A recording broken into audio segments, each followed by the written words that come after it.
전 세계가 대한민국을 우러러보고 있습니다. K-팝, K-드라마, 그리고 세계 최고의 디지털 기술력까지. 2026년 현재 한반도는 인류 문명의 가장 화려한 정점에 서 있는 것처럼 보입니다. 하지만 질문을 던져야 합니다. 왜 세계를 움직이는 지배자들은 인구 5천만의 이 작은 땅을 전 세계에서 가장 정교한 디지털 그리드로 촘촘히 묶어버린 것일까요? 그들이 진정으로 두려워하는 것은 우리의 문화가 아닙니다. 그 화려한 포장지 아래 잠들어 있는 한국인의 폭발적인 야성적 DNA입니다. 역사 속의 한국인은 위기 때마다 상상을 초월하는 집단 무의식을 폭발시켜온 민족이었습니다. 금 모으기 운동의 결집력, 붉은 악마의 함성, 그리고 불의에 항거하는 야성적인 기질까지. 지배자들에게 이 에너지는 그들의 시스템을 단숨에 붕괴시킬 수 있는 가장 위험한 변수였습니다. 통제할 수 없는 이 폭발력, 예측할 수 없는 이 응집력. 그래서 그들은 전략을 바꿨습니다. 무력으로 억누르는 대신 K컬처라는 가장 화려한 환각제를 주입하기 시작했습니다. 호랑이를 기억하시나요? 이 땅의 상징이었던 그 맹수는 언제부터인가 사라졌습니다. 우리 안에 흐르던 거친 야성은 아이돌 서바이벌의 규격화된 춤사위로 치환되었습니다. 생존을 위한 발톱은 무대 위 안무의 정확성으로, 울부짖는 포효는 음정을 벗어나지 않는 완벽한 포컬로 길들여졌습니다.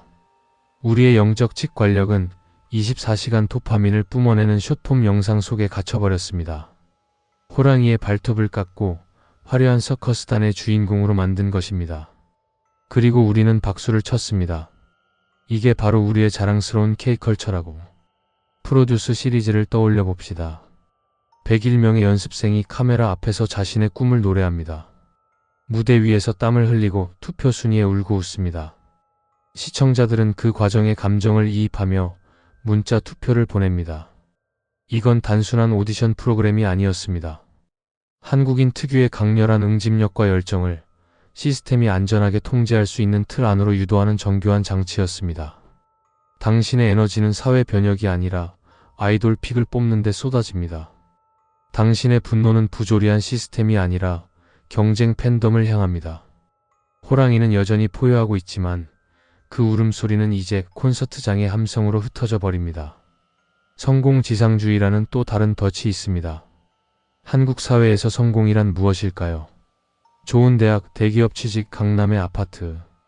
우리는 끊임없이 비교당하고 끊임없이 경쟁하며 끊임없이 더 높은 곳을 향해 달려갑니다. 이 경주는 끝이 없습니다. 정상에 올라도 또 다른 정상이 보입니다. 우리의 야성적 에너지는 이제 서로를 짓밟고 올라서는 데 소진됩니다. 함께 일어서는 대신 혼자 살아남으려 발버둥 칩니다. 이게 바로 설계자들이 원했던 풍경입니다. 분열된 개인들, 서로를 경쟁자로 바라보는 고립된 존재들. 집단 무의식의 폭발력은 이렇게 무력화됩니다. 왜 한국은 전 세계에서 가장 먼저 5G의 상용화에 성공했을까요? 왜 6G의 테스트베드가 되었을까요? 왜 일론 머스크의 뉴럴링크는 한국 시장을 주목하고 있을까요? 그들이 말하는 이유는 간단합니다. 한국은 디지털 인프라가 잘 갖춰진 선진국이며 기술 수용도가 높은 혁신적인 시장이라고. 하지만 다른 각도에서 보면 전혀 다른 그림이 그려집니다. 한국인은 지구상에서 가장 영적으로 예민한 민족 중 하나일지도 모릅니다.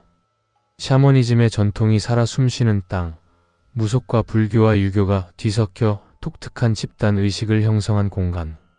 이 민족의 뇌파를 먼저 시스템에 동조시킬 수 있다면 나머지 세계는 쉽게 따라올 것입니다. 한국은 실험실입니다. 세계 최고의 인터넷 속도는 우리의 정보를 가장 빠르게 빼앗아가는 빨대이며 어디서나 터지는 와이파이는 우리의 고유한 기운을 교란하는 전자적인 쇠말뚝입니다. 이 땅에는 땅의 기운, 지맥이 흐른다는 믿음이 있었습니다. 2026년의 쇠말뚝은 철이 아닙니다. 5G 기지국, 와이파이 라우터, 그리고 24시간 우리 손에 쥐어진 스마트폰입니다. 우리가 초연결 사회의 편리함에 취해 있을 때 우리의 의식은 거대 알고리즘이 설계한 소비적 인간으로 재프로그래밍되고 있었습니다.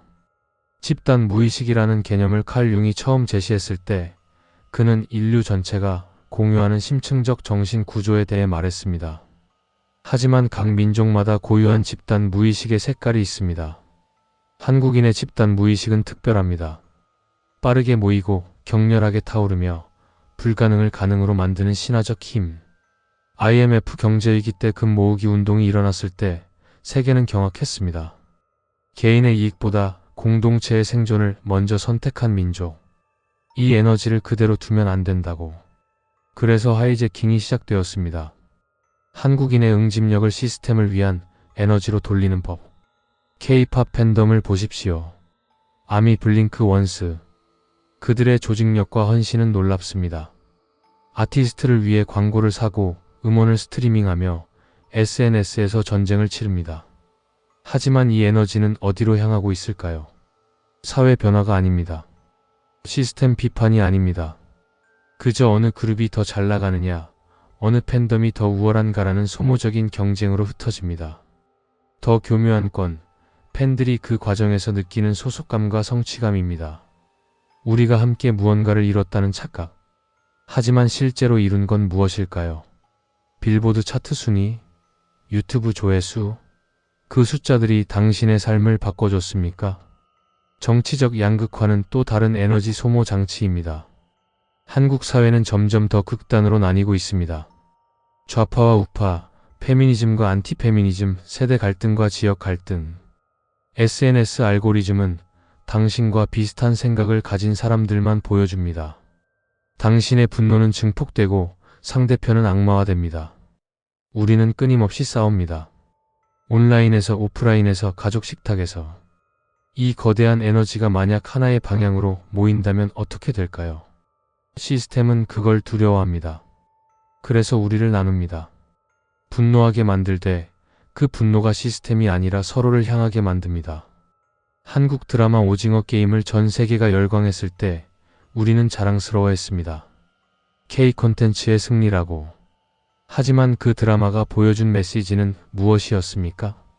극단적인 빈부격차 속에서 인간이 얼마나 잔인해질 수 있는가. 생존을 위해 서로를 죽이는 게임. 이건 한국 사회의 민낯이었습니다. 그리고 전 세계는 그걸 오락으로 소비했습니다. 우리의 고통이 상품화되었습니다. 우리의 절망이 수출되었습니다. K라는 척두어가 붙으면 모든 게 멋져 보입니다. 하지만 그 포장지를 벗겨내면 우리는 시스템의 가장 완벽한 실험체일 뿐입니다. BTS가 UN에서 연설했을 때 그들은 젊은이들에게 자신을 사랑하라고 말했습니다. Love yourself. 아름다운 메시지입니다. 하지만 동시에 그들의 소속사 하이브는 주식시장에 상장되어 있었고 팬들의 사랑은 주가로 환산되고 있었습니다. 아티스트의 진심과 자본의 논리가 뒤섞인 이 기묘한 구조 속에서 무엇이 진짜이고 무엇이 가짜일까요? 팬들의 열정은 진심입니다. 하지만 그 열정이 흘러가는 방향은 누가 설계한 것일까요? 세계경제포럼, 다보스 포럼에서 그들은 말합니다. 제4차 산업혁명이 온다고. 인간과 기계의 융합, 사물인터넷, 빅데이터, 인공지능. 그리고 한국은 그 최전선에 서 있습니다. 세계에서 가장 빠른 인터넷, 가장 높은 스마트폰 보급률, 가장 적극적으로 신기술을 받아들이는 국민. 우리는 선구자처럼 보입니다. 하지만 어쩌면 우리는 가장 먼저 길들여지는 존재들일지도 모릅니다. 뉴럴링크가 상용화되면 어떻게 될까요? 뇌에 칩을 심어 생각만으로 기기를 조작할 수 있다고 합니다. 장애인들에게는 축복이겠지만 동시에 인간의 마지막 성역인 생각마저 디지털화된다는 의미입니다. 그리고 한국이 그 첫 번째 대규모 테스트베드가 될 가능성이 높습니다. 왜냐하면 우리는 새로운 기술에 열광하고 빠르게 받아들이며 불편함을 감수하면서라도 혁신을 추구하는 민족이기 때문입니다. 이 특성이 우리의 강점이었지만 동시에 우리의 약점이 되었습니다. 지배자들은 알고 있습니다. 우리가 성공과 비교라는 알고리즘에서 벗어나 다시 우리 본연의 야성을 회복하는 순간 그들이 쌓아 올린 가짜 세계는 무너질 것이라는 사실을. 그래서 그들은 우리에게 끊임없이 K라는 자부심을 주입합니다. 너희는 특별하다고. 너희는 세계 최고라고. 하지만 그 특별함의 조건은 무엇입니까? 시스템 안에 머물러 있는 것. 규칙을 따르는 것, 정해진 레일 위를 달리는 것, 진짜 호랑이는 서커스단의 불고리를 뛰어넘지 않습니다. 왜냐하면 어릴 때부터 그렇게 훈련받았기 때문입니다. 불고리를 넘으면 보상이 주어지고 넘지 않으면 채찍이 가해집니다. 시간이 지나면 호랑이는 스스로 불고리를 넘는 것이 자신의 본성이라고 믿게 됩니다. 우리도 마찬가지입니다.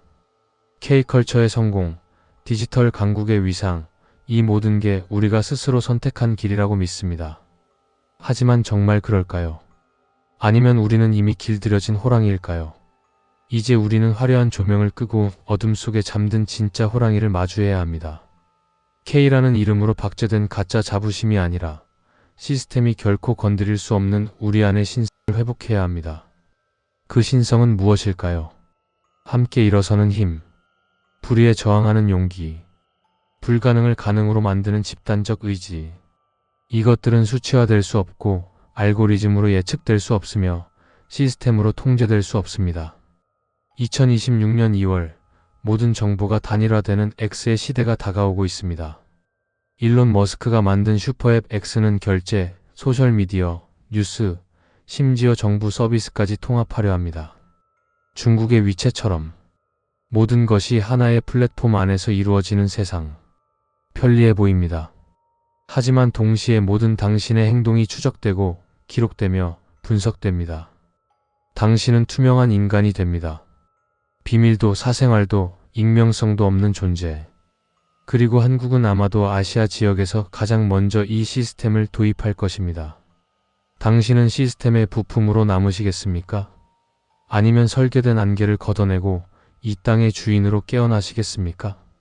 호랑이는 결코 우리 안에 길들여지지 않습니다. 잠들어 있을 뿐입니다. 당신 안에 잠든 그 야성이, 그 신성이 언제 깨어날지는 당신이 결정합니다. K라는 수식어를 떼어낼 때 비로소 우리는 우리 자신을 마주할 수 있습니다.